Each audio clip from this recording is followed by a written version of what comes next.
way that they get them to go along with it is they're getting them when they're young. They're putting them into mandatory government schools. They're putting them into Cub Scouts, Boy Scouts, Explorers, JROTC, ROTC, police training, military training. And by the time that they come out of that, after the police and the military have used these unethically manipulative techniques on them, they're willing to set their morality aside, and they're willing to use violence on peaceful people.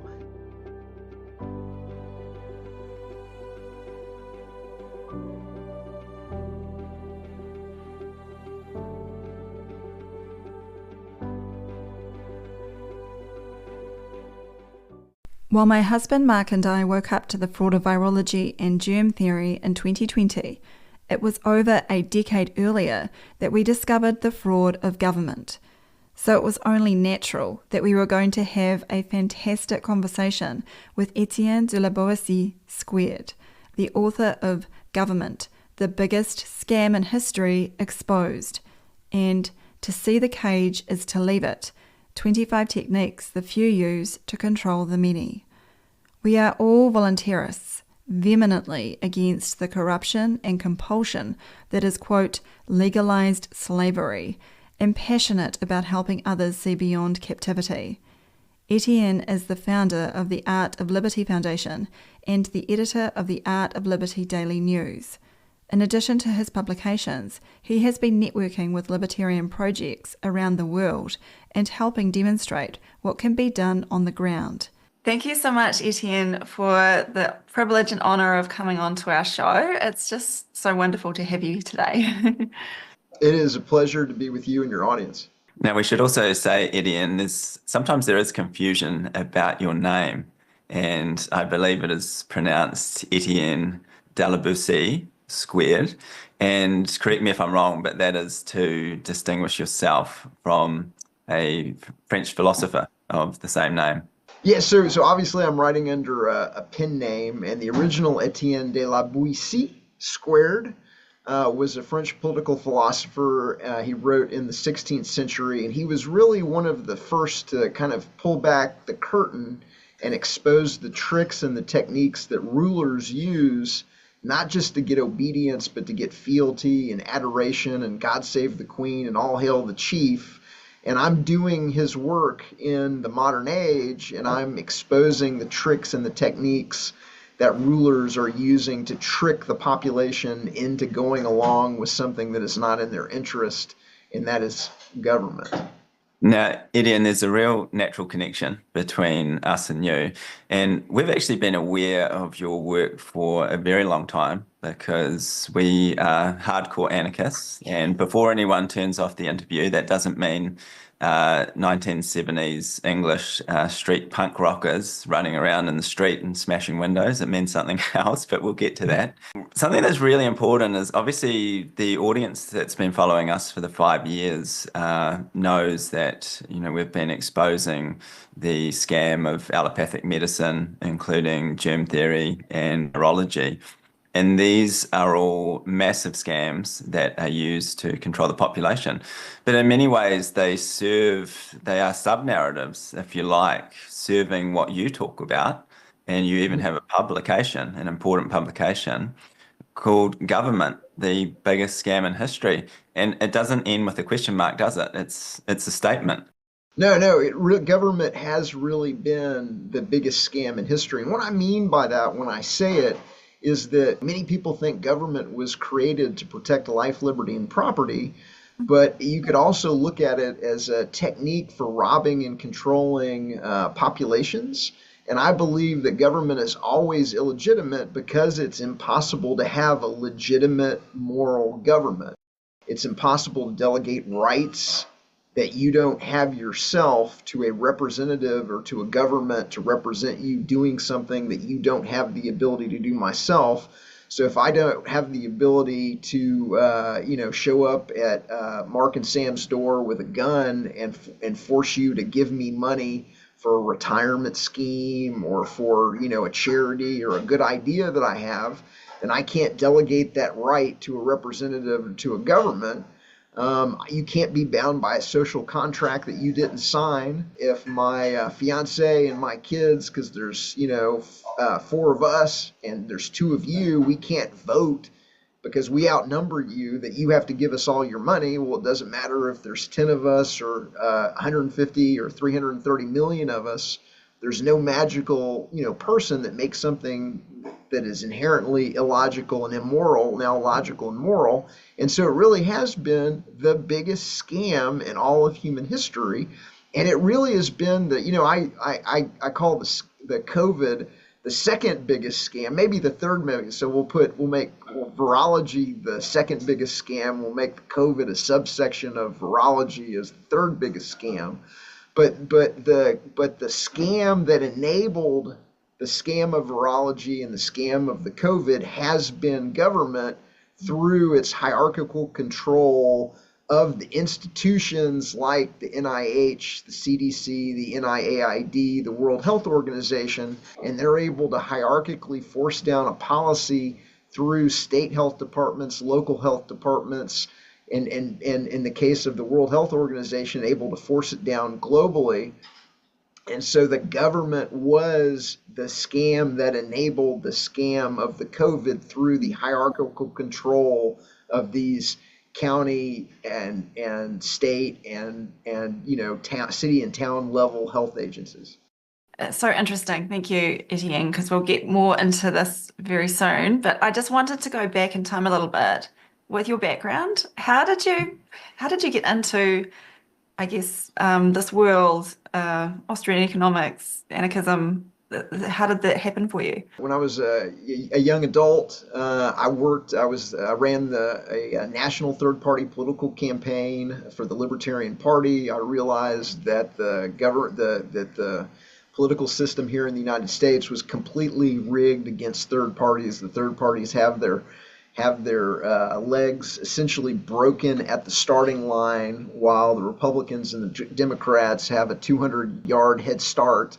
And at the same time, you can't raise any money. Incumbent parties are given all of these financial tools, like the ability to send mail on the taxpayer dime, and their own television studios, and their own drivers, and their own staff, and the ability to handle constituent problems with the regulatory agencies and the Social Security Administration, which endears reciprocity for the incumbents. And there's just all of these different scams. And so I realized that wasn't the ticket. So I bailed out I went to work for one of the big four think tanks in Washington, D.C., and I got put in a program there where I really learned a lot about the free market, and I learned about, kind of natural law and the morality / immorality of government, and really kind of came to understand that you don't really need government. Everything that government, most of what government does is a provider of kind of services, whether that services, armed protective services that they call the police, whether it's dispute resolution that they call the courts, whether it's running the worst passenger train system on the planet, the modern, at least in the Western world, whether it's, delivering the mail, whatever it is, all of that would be done by the free market better, faster, and cheaper than the government does it. And so we just don't really need government. And so, I am an anarchist. To your point, anarchy doesn't mean no rules. Anarchy means no rulers. But because the rulers don't want the population to know that there's an option on the menu called no rulers, the rulers use control of the media, the monopolized media, to change. They've changed the definition. And in my book, Government, the Biggest Scam in History, I actually break down by showing the 1827 definition of anarchy in the Webster's Dictionary and comparing it to the modern definition of anarchy, so that you can see how the definition has been changed to chaos and dystopia. And then I break down who owns the dictionary, and it's the Saffer banking family, and they've installed Leslie Gell, the former past president of the Council on Foreign Relations, onto the editorial advisory board. And so, language is being used as a weapon. If you can control the words that people use, you can control the people to its extent that have to use those words. I describe myself as an anarcho-capitalist, but really, one of the things I'm really known for is I'm trying to get people to kind of move to the term voluntarist, because you get to the exact same thing. You get to no rulers, but you get there from a moral high ground in that all relationships between people must be voluntary.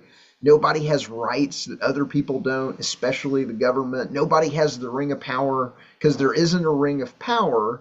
And there's a kind of understanding within voluntarism that the world is this self-organizing place. It produces spontaneous order. Everything the government does would be done better, faster, and cheaper. And people there would be a lot less strife in society because you wouldn't have to fight over the ring of power. Here in the United States, there's a real knife fight going on at the school board level in the United States and almost every major school board. And if you lose in San Francisco, you get LGBTQT studies forced on your child. If you lose in Detroit, you may get Islamic studies, forced on your child. If you lose you might get critical race. And so there's all this jockeying for the ring of power. But if in a voluntarist world, you would be so wealthy because, number one, the government and the banks wouldn't be stealing the value out of your money, that you could afford to send your child to whatever school you wanted. And so that would produce way better outcomes with way more harmony in society, and people would be much, much wealthier. I just don't think people understand how much wealthier they would be if, forget the overt taxes and the covert taxes and the hidden taxes and all of that. But if the government and the banks just weren't stealing the value out of everybody's money, we'd all be fabulously wealthy, and we wouldn't need, the free education that government, promises. Yeah, well, fantastic summary there, Etienne. And I think you got onto a really important point, which people have come to blindly accept that cost of living should be going up, when, as you know, that's not how free markets work. Cost of living should come down unless people want it to go up, which nobody does, essentially. So this has been another scam as well. And in order to carry out this scam, as you know, we have the financial system, including fractional reserve banking. And one of the biggest scams which has been forced on the public, which is to tell them that inflation is somehow built into the system and it's always going to happen, but the government and their reserve banks, which they claim are, operating separately, will keep inflation under control. They just have to keep it between 2 and 3%, and then everyone will be happy. But again, as you know, this is another scam that they're running. And of course, we talk about the ranking list of scams, but the financial system is one of the greatest scams that they're running against the public. And most people don't realize it because, again, they can't do what they do without having governments enforcing things like the currency, for instance, the fiat money supply, and making the public use it. So I know you have investigated that and talk about that in your publications a lot as well. And so you're absolutely right. The United States has been an interesting case study in economics because we were on a gold standard, a pure gold standard where you can't just create money out of thin air. You can't create digital dollars. You can't create, warehouse receipts. And prices in the United States, when we had hard money, were deflationary as productivity improvements and as innovations reduced the costs of the services, kind of the luxuries and necessities of life. And so if you think about it, whether that innovation, one example I like to use is, there's a company that makes a giant sail that goes on, the biggest of ocean-going tankers and ships, and you can just kind of add this sail, and it'll save over 3 tons of fuel a day to the cost of like an ocean-going voyage. And there's innovations, we're using Zoom, right now, like whether it's, video conferencing, whether it's, productivity applications like Trello or Slack, whether it's, there's all these different innovations that are reducing the cost of businesses, either producing or distributing, their goods and services. And so everybody should see that reflected in lower costs and lower prices. But instead, what you've got is you've got the government and the banks stealing the value out of everybody's money by allowing the banks to create money out of thin air using the technique of fractional reserve banking. And for your audience that may not be familiar, the basics of the scam are when you go to a bank to get a mortgage or a car loan or a business loan, they're not loaning you depositor money. They just tickle the keys on the keyboard and they credit your account with digital dollars. And the more digital dollars that they create, it reduces the purchasing power of all of the other dollars in circulation. So that exorbitant privilege that the banks have to create money out of thin air is inflationary, and it's stealing the value out of everybody else's money. And the more dollars that they produce or the government produces, whether it's through fractional reserve banking or quantitative easing, the example that I like to use is, if I have a dollar and you, dear viewer or dear listener, you have a dollar and we both have the only $2 in the world. I own 50% of the world's wealth and you own 50% of the world's wealth. And either a bank or a government comes along and through fractional reserve banking or quantitative easing or the printing press, they create two more dollars. Well, now I've been reduced to 25% of the world's wealth. You've been reduced to 25% of the world's wealth. And the government or the bank has now stolen 50% of the world's wealth without lifting a finger. And that's the system that has allowed them to buy up the world. And they started with the media so that the media would not tell people what's going on. And that bought and paid for media was the exact same monopolized bought and paid for media that sold you the COVID or continues to sell the population on the legitimacy of government and the legitimacy of virology, the safety and efficacy of vaccines, whatever the scam of the day is, from 9/11 to the Oklahoma City bombing here in the United States to a gazillion other propaganda crimes. That monopolized media system has been bought and paid for with dollars that were created out of thin air by this banking system.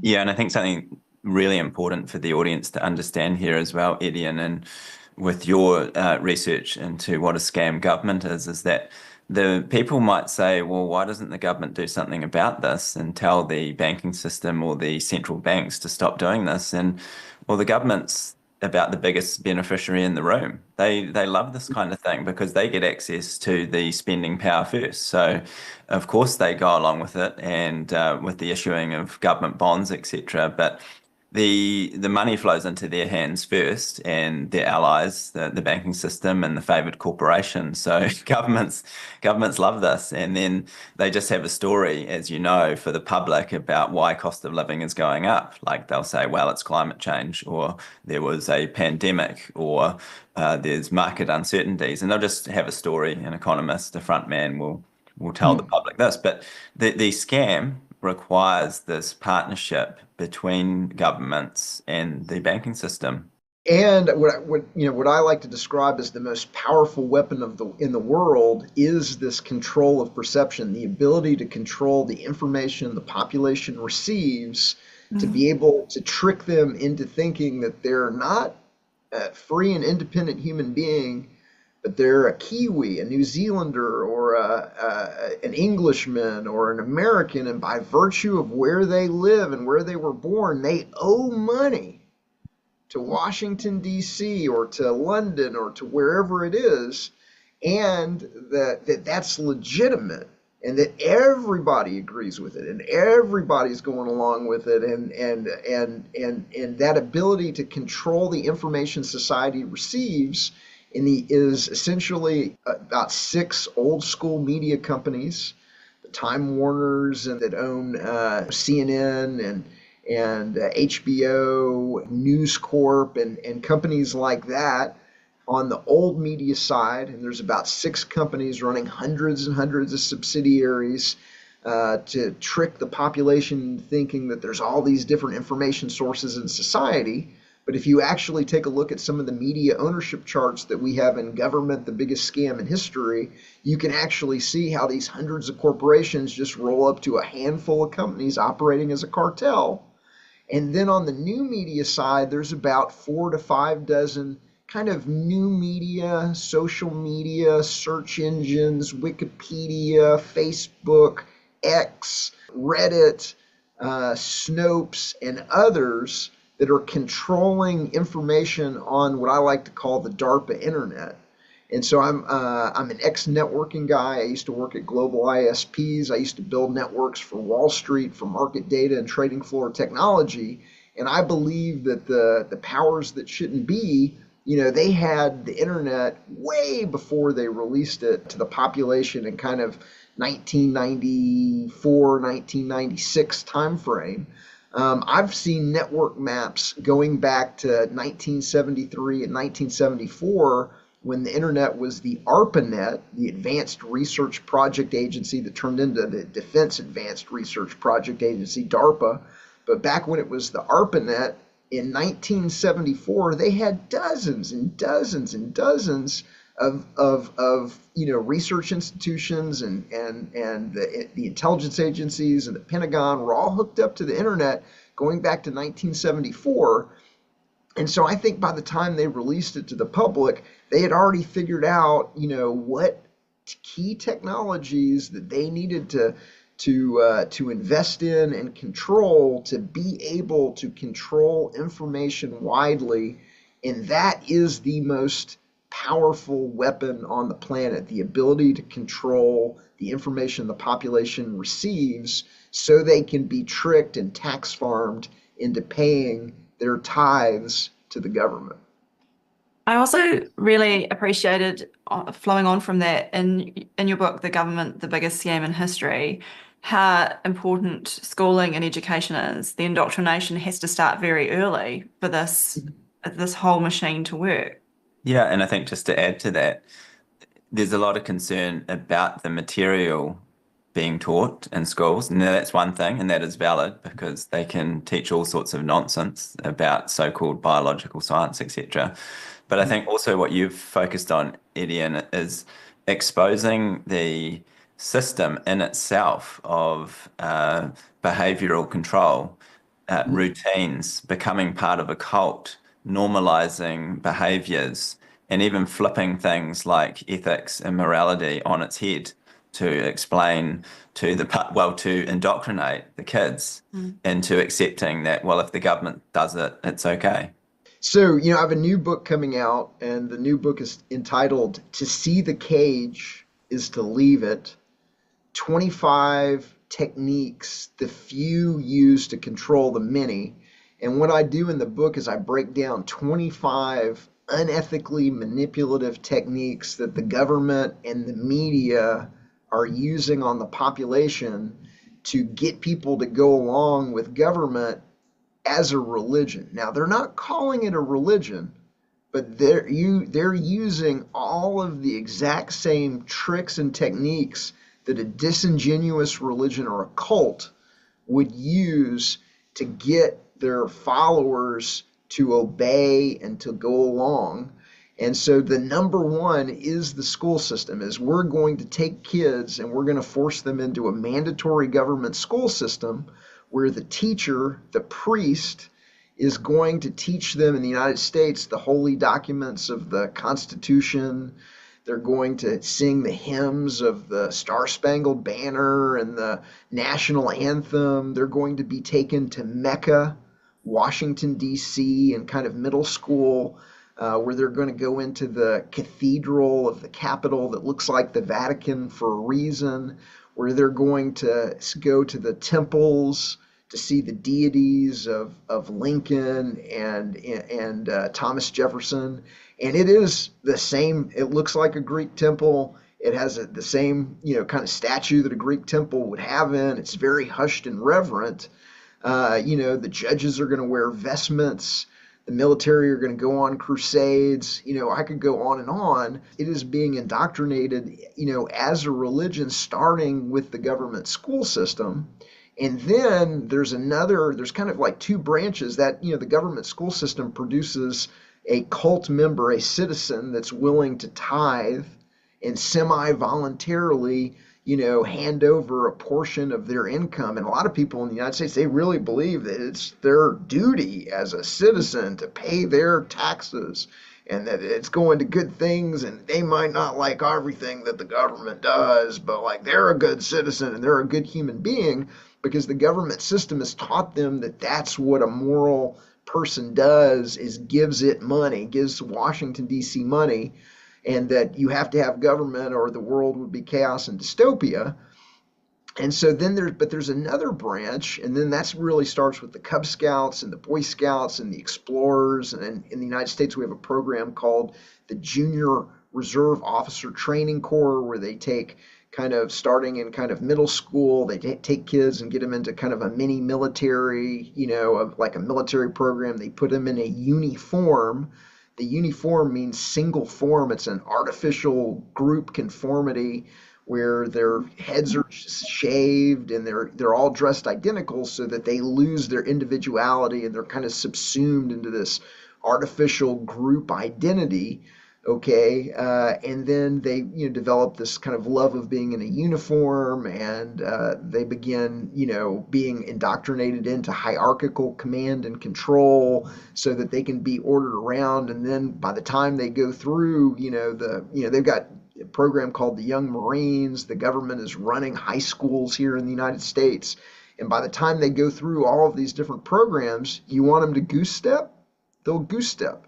You want them to go abroad and murder people that haven't, invaded the United States or caused them any harm. They'll go and they'll murder people. Do you want the police to use violence on peaceful people to either enforce, crimes that aren't really crimes? We have a lot of crimes on the books in the United States that are called victimless crimes, where there is no, it's not really a crime. The government can call it a crime. But whether it's smoking a plant or gambling, you're not really hurting anybody except yourself. And for somebody to use violence on you and throw you into a cage for something that's not really a crime, that makes the police the criminal. That further compacts the police into this, group dynamic because they're having to use violence on peaceful people in a kind of unhealthy group dynamic. They're given golden pensions and they're paid more than comparably skilled labor so that they become financially dependent on the cult. And they, it really is, there's all of these different techniques that most people have never really thought of and never really, kind of unpacked. But that's what the kind of the scouting programs produce. And then the media in the United States comes around, and then the media is in the United States is doing a variety of, again, unethically manipulative techniques where they're product placing they're making the government the hero in the movies and in the television shows. They're product placing the American flag using an advertising technique called anchoring, where a lot of the movies that you see, they'll the whole movie will build up to a moment of high positive emotion, and then they'll show you the flag. Example I use a lot is if you've ever seen the movie The Martian, okay, with Matt Damon, where he escapes Mars. The whole movie builds up to him escaping Mars, and then the second he's not going to make it. Something went wrong. Oh no, he is going to make it, and then boom, they cut to Earth and people are waving American flags, and they cut to mission control and there's huge American flags on the backdrop. And so what they've done is they've brought you to that moment of high positive emotion, and then they show you the flag. They do it in some cases, they'll saturate the flag dozens and dozens and dozens of times in a single movie. We've got a video in the new book, To See the Cage is to Leave It. We've got in the EPUB copy, you can just click on it. In the print version, there's a QR code and you can scan it. And I've got a short video clip that shows 469 product placements of the American flag in just 12 Michael Bay movies. And so this little video just has the second or two that the flag is on the screen, and then it has like an arrow pointing to it, and it goes ding. And then it shows the next, little clip that has the flag going ding, and it's going ding, ding, ding, ding, ding, ding, ding, ding, ding, ding, ding, ding, ding, ding, ding, ding, and most people, it doesn't register, when they come by individually, but once you see it, you can never unsee it. Once you realize, oh my God, they're running game on me. They're trying to trick me.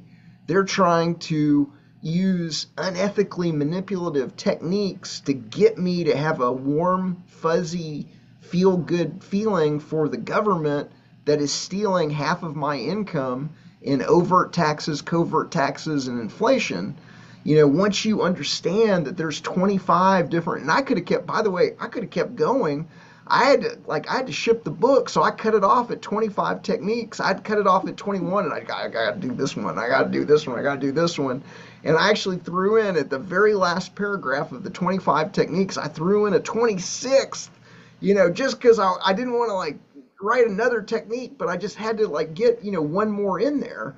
But, it goes to, if you've ever seen where the government will, at the funeral of a police officer or a military person, they'll have this flag ceremony, and they'll actually hand the American flag to the person's child and so now what does that have to do with anything? They're unethically manipulating, associating the American flag with the memory of their departed loved one.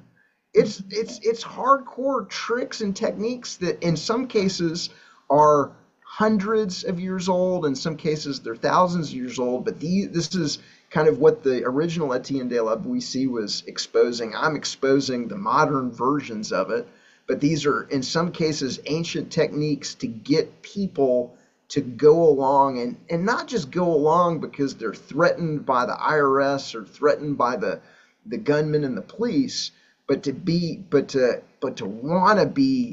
want to self-identify as an American or a New Zealander or an Australian or you name it. But if they can get you to self-identify and to wrap a portion of your identity around that label, then you'll go along with almost anything. Like if they can get you to be part of that group, even though it's a completely fake group. I know that New Zealand's a rather small place, but here in the United States, it's a huge place. I'm from Texas. Somebody in Texas has very little in common with somebody living in Alaska or Hawaii. Somebody in Florida has very little in common with somebody living in the Pacific Northwest. Somebody in New Mexico, has very little in common with somebody in the state of Maine. And so it's a completely artificially created tribe that gets people to self-identify so they can be tax farmed and mulcted. And it's such an interesting concept, Etienne, with, say, a place like the United States, where originally the states were much more independent, and then people today in the US are under the impression that it all has to be under one entity with a centralized government. And it's the same everywhere, these artificial borders that are created. So in New Zealand, for instance, we have the North Island and the South Island. Now, geographically, they're separated by a pretty large body of water. But if you say to a member of the public who's been through the school system, could they not just separate into two different countries? They'll start giving you excuses as to why that's not possible. No, you can't do that. But then we have an island that's even further away, a big one called Australia. But they say, oh, no, we're not part of that. And you get them to explain, well, where should the borders be? And they have this convoluted explanation, and they don't seem to realize that all of these countries are in a state of anarchy compared to each other. They don't have jurisdiction. Again, it's the absolute brainwashing, I think, that people are told, here's a map of the world, these are the borders, and then they might have a few caveats like, oh, this country was naughty in World War II and it tried to change the border, but now we've got it back to where it's supposed to be. I was traveling to London, and I was in the passport control line, and there's a armed immigration officer, a UK immigration officer that's walking up and down, and I grabbed him and I said, hey, out of curiosity, what happens if I show up in the UK and I'm not anybody's tax slave. I live on an island, my own island somewhere, and I don't have a passport. I just want to come to like, the UK and see it, but like I don't belong to any other country. And he goes, "We arrest you." And so, I mean, that if you're not a tax slave to somebody else, it's a very sneaky system. And then, in the case of like Israel, which is a completely created country through the Rothschilds, essentially bought themselves their own country. That's what the Balfour Declaration is essentially, thanking them for and everything. And now they have diplomatic immunity. They don't have to go through customs. And in certain cases, there's no extradition. So you can commit crimes in one country and then nobody can do anything about it because there's not extradition between these countries. And the whole thing is a complete scam where the people on the top are making trillions of dollars and they're essentially tax farming human labor, which is the most profitable, business in the world, and they get away with it because they're controlling the information that people receive to make them think that this system is legitimate. When if you just really step back and kind of think about it as an adult, is there any way that you can delegate a right that you don't have yourself to a representative or to a government? Or can you be bound by a social contract you didn't sign? The whole notion really falls apart.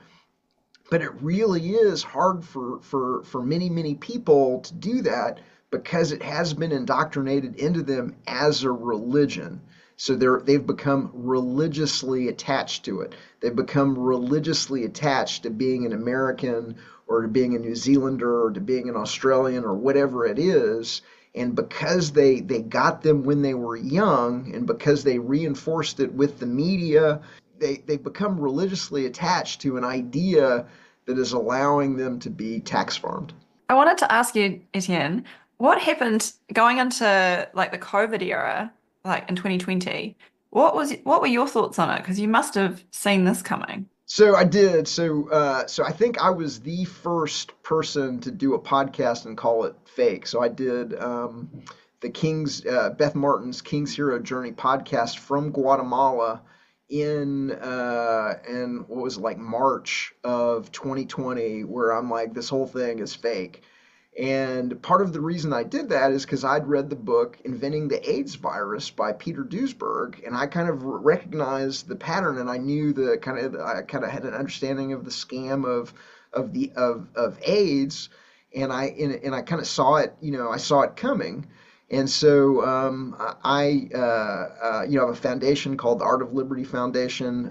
I flew directly. I was in Guatemala when it hit. They closed the borders. I got trapped behind the border for a while. It got really weird. The hotel that I was staying at had 24 employees. Within a couple of days of the COVID, they fired 23 of their 24 employees. They were threatening a Japanese man in the market because they thought he was Chinese. They closed down the market for a couple of days. It got weird quick. And so I flew directly back and met with one of our major donors. And I said, this whole thing is a scam. I think it might be a eugenics program. And I said that in March, April of 2020. And then I was in California for that meeting, and then I stuck around, and I was with David Rodriguez, who's a YouTuber, head of the Gatto Project, and we actually went into the hospitals in the epicenter of COVID in California, and we actually exposed empty waiting rooms, empty parking lots, empty tents. They actually went through. I'm the only person going. This is supposedly the epicenter of COVID in California. And when I say there's nothing going on, I mean it was like a ghost town. I'm the only person getting tested. I go through the line. I get to the guy doing the testing. I take off my mask and I'm like, hey, I'm an investigative journalist and we're trying to figure out if there's really a pandemic here. And the guy looks like his hand was caught in the cookie jar. And he's like, no. I mean, he was honest with me. He's like, no, he told me we're not experiencing any pandemic conditions. We're not even doing that many testing. They'd only tested 8 people the day before They were not seeing any increase in mortality other than the usual and customary elderly deaths or seasonal flus or whatever. And I like it was like, I mean, I walked out of there and I'm like, this whole thing is completely fake. And then I started to organize resistance to that in California with David Rodriguez, and some of the videos that we produced had millions of views. We were some of the folks that would go into the grocery stores and do cash drops without masks, where we'd walk in with dozens of different people without masks, so they couldn't stop us at one time. We'd get all of our groceries. We'd figure out what the bill was that we owed, and we'd literally just walk out with the groceries, drop the money and a list of everything that we bought on the cashier's stand, and we'd walk out with the groceries in a kind of like civil disobedience, because they were refusing to sell groceries to people unless you put the mask on. And so we were doing things like that. We reopened beaches.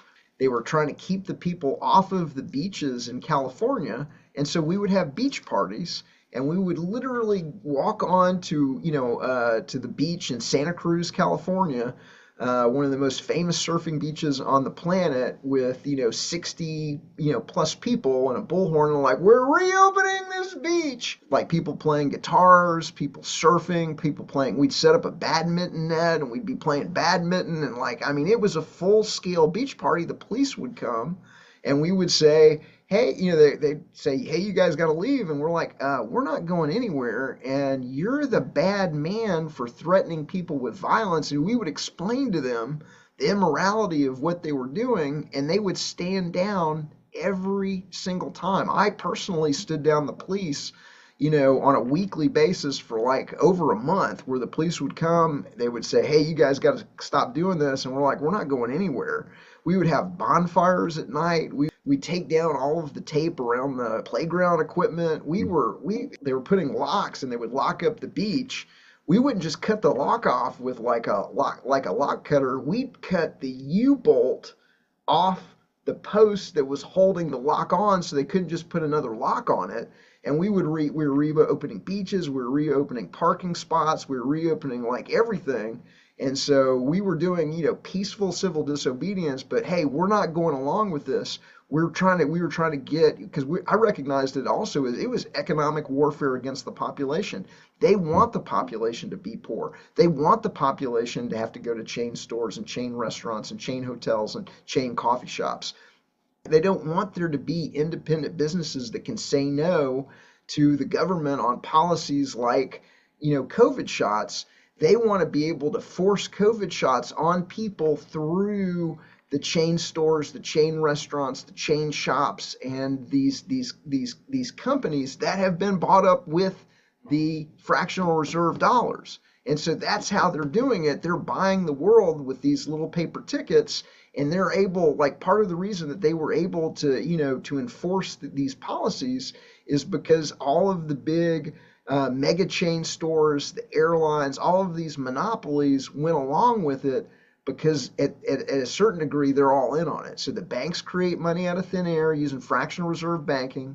They're buying up everything that can be bought, the real estate, plant, property, equipment. They're organizing the ownership of that in private equity companies like BlackRock, State Street, Vanguard, and others. And then the C-level executives are being organized in organizations like the World Economic Forum, the Council on Foreign Relations, the Bilderberg Group, the Trilateral Commission, and other front organizations and policy shops. And then they're taking that policy and they're forcing it down through these companies that have been monopolized and bought up through fractional reserve banking. And that's what you saw in the COVID. Yeah, definitely. And we've written about this, Etienne. My co-author, Dr. John Bevan Smith, and I have talked about these wider issues, including one of the biggest wealth transfers in history that just took place, and the public were completely scammed. And just coming back to a few points there. Now, I know you were definitely one of the first to call the COVID scam, but I have to say, shout out to John Rappaport. I don't know if you knew, but in January 2020, on his website, No More Fake News, he said it was a scam. And again, like you, he had that background of knowing about the AIDS scam. and he just smelled a rat straight away. So he actually published as early as January 2020, which was incredible, to have that sense of what was going on. But yeah, definitely, Etienne, you're a man after our own heart here, because we were also running activities Very similar. here in New Zealand with reopening facilities, and even our kids who were quite a bit younger. That's 5 years old now. They weren't even, we didn't even have a teenager in the household then, but Yeah. they would go to playgrounds and reopen them, and they would have a delightful time grabbing all of the red do not cross lines and just take it all down and carefully put it away in the local rubbish bin, etc. And we ignored the mainstream news so much that we didn't even know that there were these rules in New Zealand. And we took the family to the beach, and we were the only ones there. And we had people driving past, like giving us the thumbs up out the window and, waving and sort of going, good on you, and all this kind of stuff. And we thought, this is kind of weird because you don't usually see that. And it wasn't until a few days later, I was telling another family member, I said, we went to the beach, we're the only ones there. And they said, oh, you're not allowed to go to the beach. And we said, what? We haven't heard this. And we looked it up, and it was true that all these restrictions, like we'd gone on holiday, we'd gone to the beach. And I think because we were so relaxed, and later on when they brought in the face mask mandates, we never once wore face masks. I couldn't do all of the sign-in things. I don't have a smartphone. So we never did any of these cult-like rituals. And we heard that people were getting arrested and questioned and all this kind of stuff, which never happened to our family. And I think it was just because we were so, just acted so natural, basically, as though nothing was happening. And it was one of those things where, like you realize that it doesn't take that many people to organize, and there's nothing the state can do. So yeah, really important strategy. Would you agree? Civil disobedience? Without a doubt. And what you just illustrated is, the most powerful weapon is that control of perception. Can they trick you into thinking that freedom is unpopular, that nobody is opposing the COVID, that there's only 30 people instead of 10,000? That I mean, we would do like during the COVID, I spoke to 3,000 plus people at the California State Capitol in Sacramento, California, and the only people there wearing a mask were the media. Mm. And Yeah. it's kind of like ridiculous, kind of what was going on in that time frame. But I think that that in some ways 2020 was the year of seeing clearly, and it woke up more people, tens of millions, if not hundreds of millions of people around the world, to the fact that, hey, the government and the media are willing to lie to me wholesale. They're willing to force an experimental drug into my arm at warp speed, made by companies that are felons, that are multi-time felons with little or no testing, like, hey, something's wrong, something's going on here. And so, I think that was kind of the good that came out of the COVID, is that so many people woke up to illegitimacy and the criminality of government, and that that the media is in on it. It's government and the media working together, and they're against your interest. They're not in your interest, and they're willing to straight up lie to your face. Right on the national news or on the local news. They will just absolutely lie to your face without batting an eye. Can I ask you, Etienne, when you talked earlier about talking to the police that would come to the beach and things, obviously you're good at doing that. Do you have any tips, or what do you do when you're interacting with the police in that situation?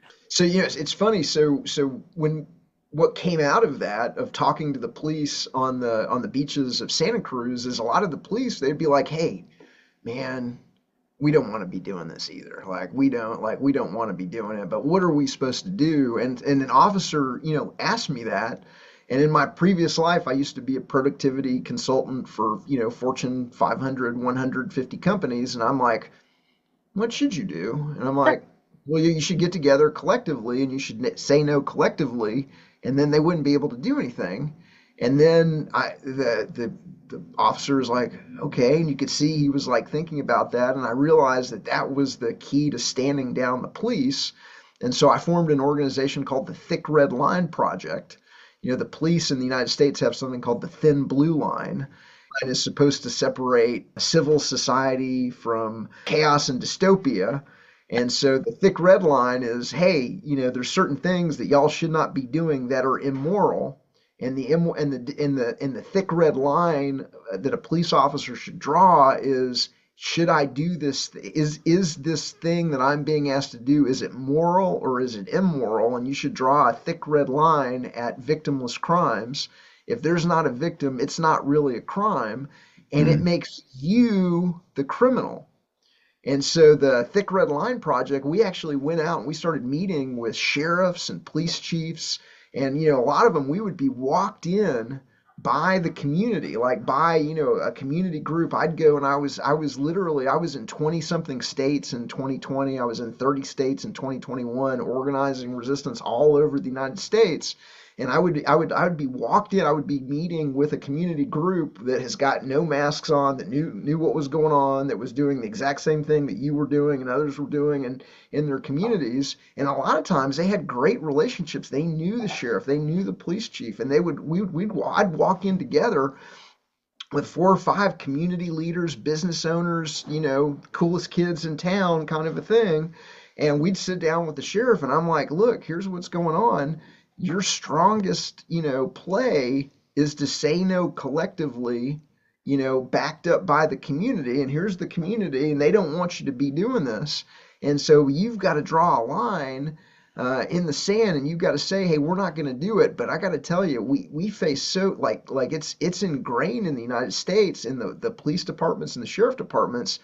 They prosecute victimless crimes. They will arrest you for things that are not crimes, and that's how they raise their money. And they work with other agencies, and they don't want to be like I can't I sit across from sheriffs, and the sheriffs are like I agree with you, but I can't do that, because then I'd be essentially calling pointing out that my deputies have been doing something immoral, and I'm not willing to do that. And they would admit to me, flat out, I know that's immoral. I know we shouldn't be doing that, but I can't, because I have to work with these other agencies, or I don't want to embarrass my deputies and point that out. And so that's a real big thing. One of the things that I'm doing in the new book, To See the Cage is to Leave It, is I have a whole list of things. I'm talking to the police in that. I'm talking to police and government employees, and I'm explaining in no uncertain terms the immorality of what people that work for the government are involved in. And at the end of the day, government employees don't pay taxes.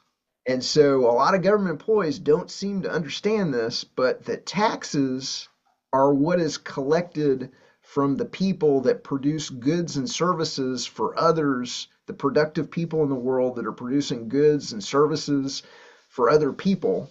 And then that money is then stolen by the government, and that is the taxes. Okay?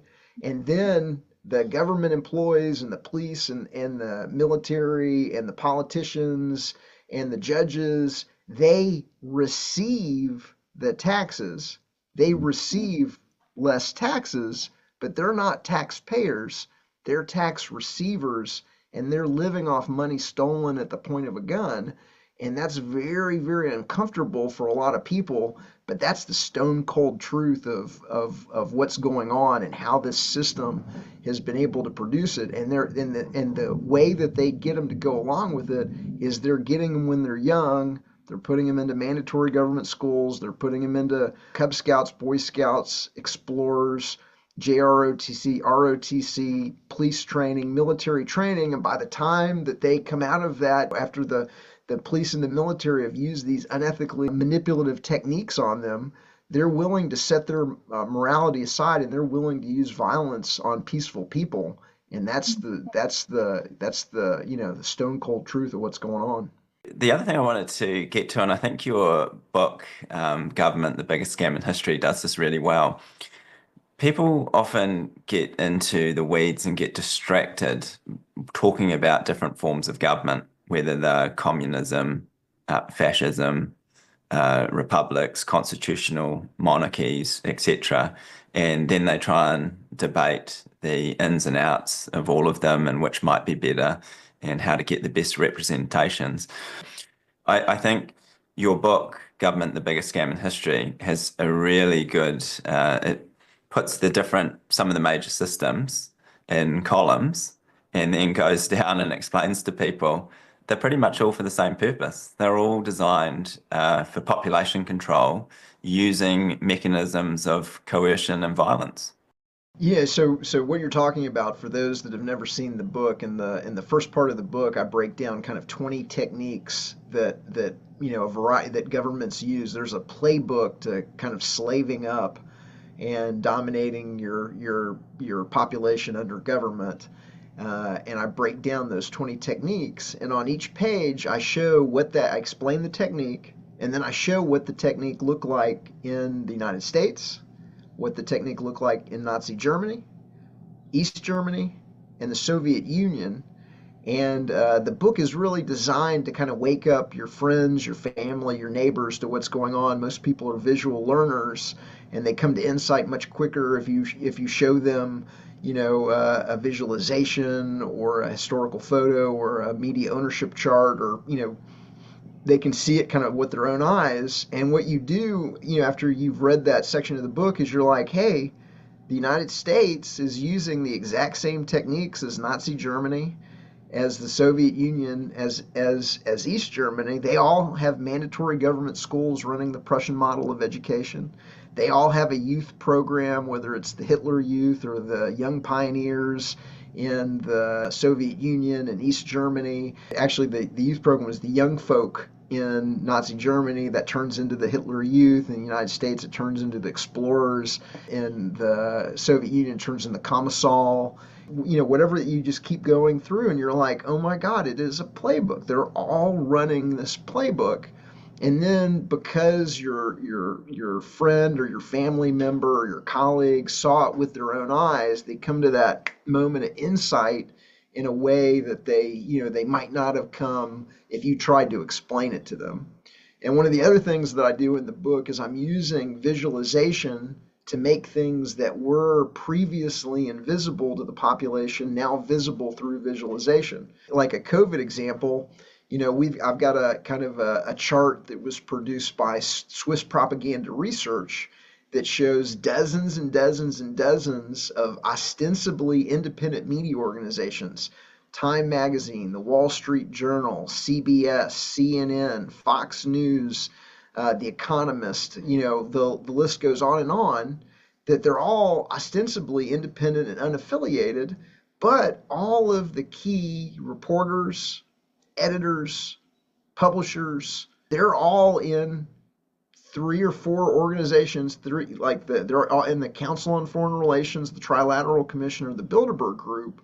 And so what you realize is, hey, wait a minute, these guys are all getting together, they're meeting on a regular basis, generally in secured facilities, that have probably been swept for bugs, and they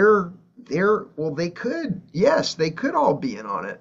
Look at that. They're all organized into these 3 organizations that have maneuvered their members into all of the key points where they're able to control the information that society receives across dozens and dozens of ostensibly, unrelated, media companies.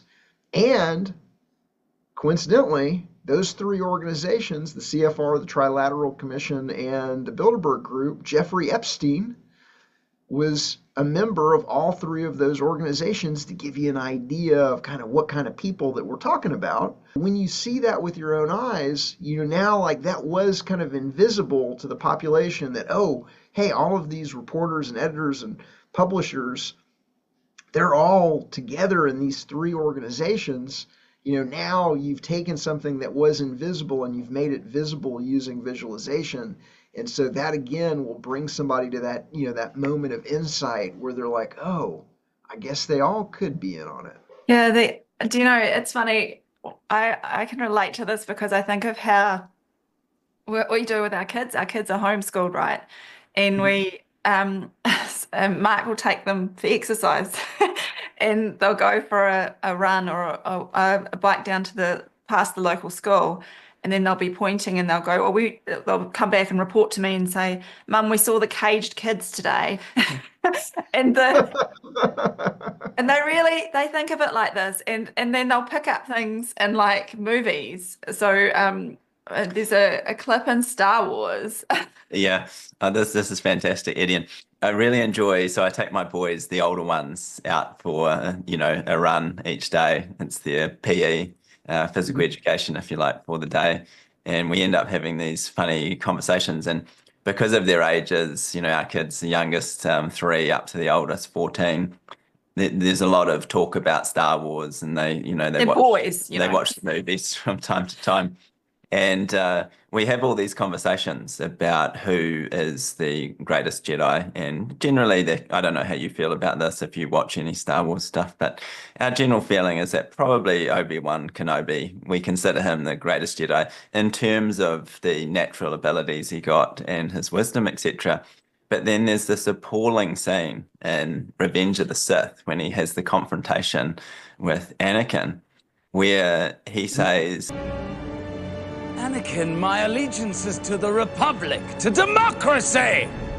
And my kids absolutely love this because we'll be out running, and if someone wants to make the others laugh, they go, "What about democracy, Anakin?"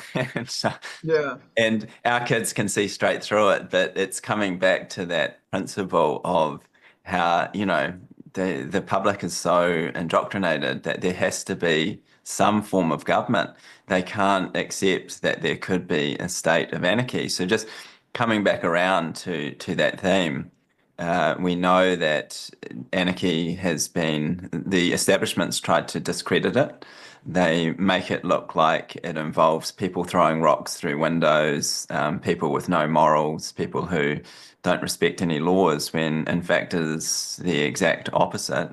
It is people who say that there should be absolute laws that must be followed by everyone, regardless of whether you're calling yourself the government or otherwise. Yeah, there is true morality, and there's something called natural law, and anything that is not a right. So a lot of people say, "Oh, I have a right to this. I have a right to own a gun. I've got a right to to speak freely," and they have no idea where that word "right" comes from, and it comes from the natural law tradition. And anything that's not a wrong is your right. And so if you're not hurting somebody, then you should have the right to do anything you want as long as you're not hurting anybody else.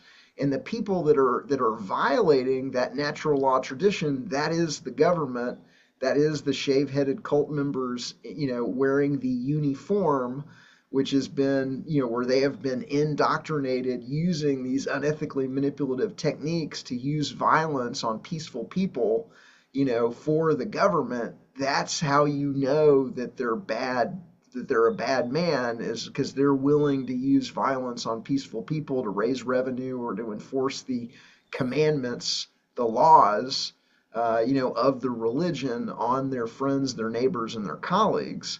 The other thing that I wanted to say about that is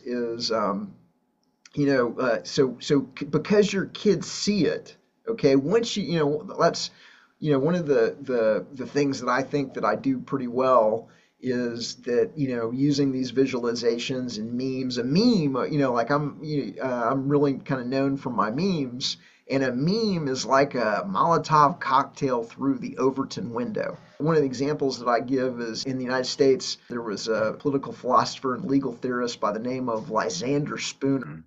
And in the kind of the 1800s, he wrote a book called The Constitution of No Authority, where he just broke down, just destroyed, like anybody that reads it today realizes that, you can't really have a social contract that you can have a social contract with the people that sign it, but if you didn't sign the social contract, you're not bound by it. And he just absolutely decimates, the idea of the social contract in this really well written and entertaining treatise called Constitution of No Authority. I've got this meme that shows Washington and everybody signing the Constitution of the United States, and there's a guy signing, and Washington's leaning over and he goes, sign right there where we give ourselves the ability to make up rules for everyone and steal the wealth of others. It just destroy like you're like you're right, this is dumb, like that's dumb. It's a dumb idea. It doesn't, it's immoral. You can't just, you can't have a bunch of slave owners, a couple dozen slave owners in a nation of, at the time there were 3 million people living on the continent. They can't go into a room and write down on a fancy piece of paper that they alone get to steal the wealth of everybody and make up rules for everybody. It just doesn't make any sense. And then that one meme can just destroy that worldview for somebody and just make a mockery of the whole idea of the Constitution in a way that, that took, Lysander Spooner, an entire book. And so that's one of the things I'm known for. And then the final thing I wanted to say about that is, so then once you see through it and once you understand, oh, the government's running game on me, they're doing tricks. Some of the cases I've got, like they're giving the rulers halos. In the United States, they'll use this trick photography and they'll photograph the president in front of the seal of the presidency and it makes it look like he's got a halo, and they do it all the time. And like once you realize, oh, they're doing that on purpose to make him seem holy and it's a religion and they're using these unethically manipulative techniques.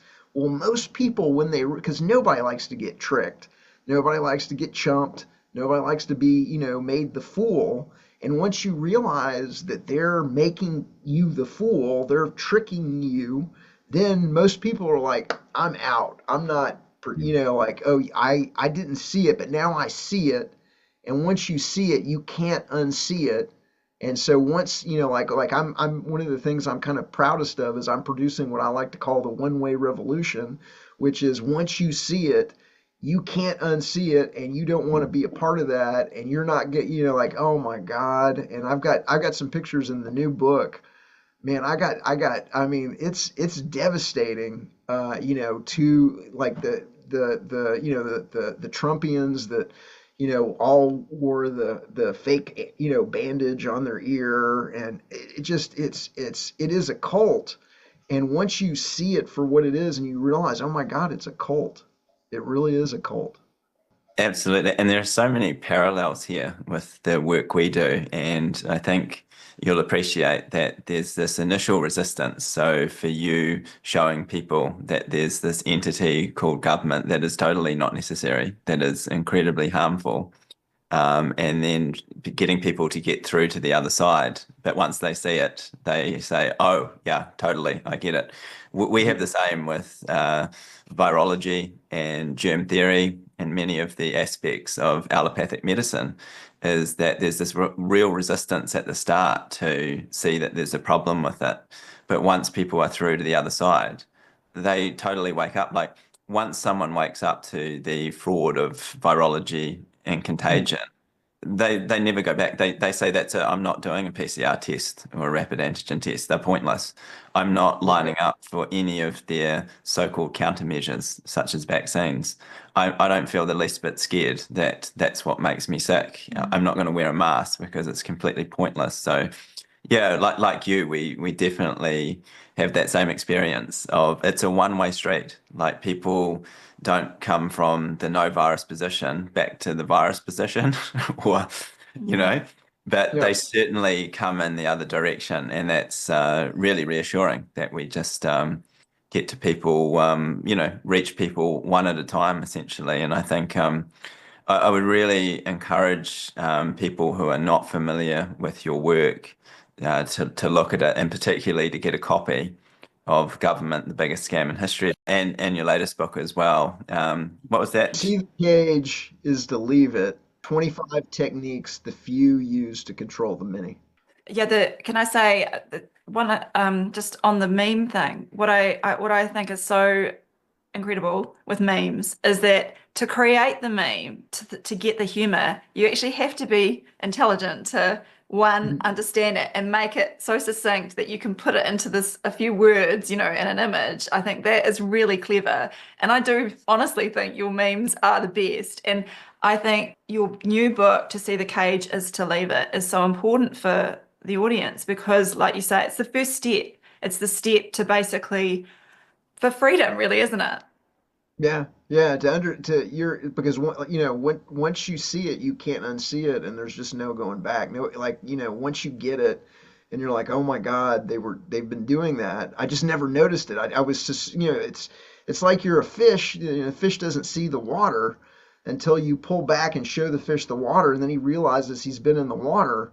And so to a degree, that's what I'm doing with the book is I'm pulling back the curtain and showing people all of these tricks and the techniques and it is a one-way revolution where you're not going back after you understand what's been going on. Whereabouts can people find you, Etienne, like for new followers and things? Where would you like people to follow you? SeeTheCage.com is where you can get the book. Government-scam.com is where you can get Government, the Biggest Scam in History, exposed. My foundation is the Art of Liberty Foundation. We're kind of a startup public policy organization. We're a kind of voluntarist think tank. The goal is to, have something like a Cato and a Heritage from a principled voluntarist standpoint, where we're exposing not just the illegitimacy of government, but also its criminality. And so here, in the United States, and I'm sure in New Zealand as well, the government is being run as a criminal enterprise.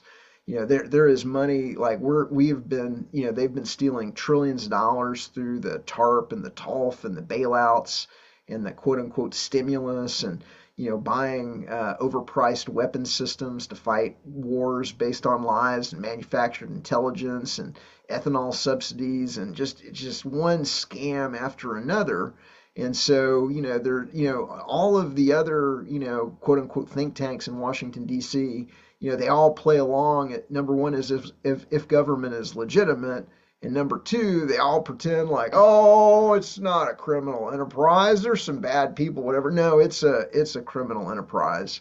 And so that's kind of what makes us unique. That's artofliberty.org. And then finally, I'm on Substack at artofliberty.substack.com. Absolutely fantastic. Well, Etienne, it has been a wonderful conversation, and I'm sure many of our audience are probably already familiar with you and your work, but I'm sure there's a whole lot of people that are just finding out about this for the first time as well.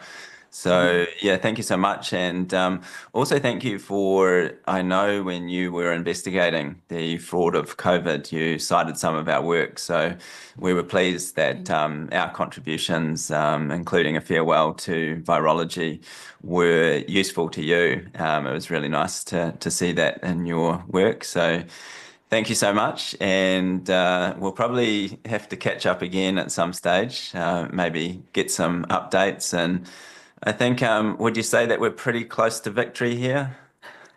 Yeah, because I'm an optimist, and it really is this one-way revolution. Whereas, once you realize, oh, it's been a scam, they're running game on me, very few people go back to getting scammed and fooled and tricked. And so I'm very, very optimistic. I think that, I think it's been kind of like a beach ball that's been held underwater. That's one of the reasons that I encourage people to use voluntarism instead of anarchy is because it gives you kind of this green field. It means the exact same thing, but when people go, "Oh, what's a voluntarist?" You don't have to unpack all of the baggage around anarchy. You can just say, "Oh, well, all relationships between people should be voluntary. Nobody has rights that other people don't," and you have a kind of a greenfield opportunity to explain how a stateless society can produce both harmony and prosperity for everybody. And so, like, I don't think that they're going to be able to hide that in the information age. There's no way to stop the signal. You can de-index the signal for a bit, and you can deplatform the signal, and you can demonetize the signal, and you can shadow ban the signal, but some of it is getting out, and more people are finding out the truth about what's been going on, and that's only going in one direction. It's only picking up steam. We absolutely win in the end. It's going to be magnificent. And I think society is really going to flourish once we get the parasite of government and these banks, the parasite of banking and central banking and fractional reserve banking, off of this giant tick that's like once we get this giant parasite off of us, I think society is really going to flourish. Totally agree. Thank you so much, Etienne, for your time. It's been such a pleasure. Yeah, thank you guys for what y'all do. We're all in this together, so I really appreciate your work as well. If you enjoyed this video, please visit supportdrsam.com.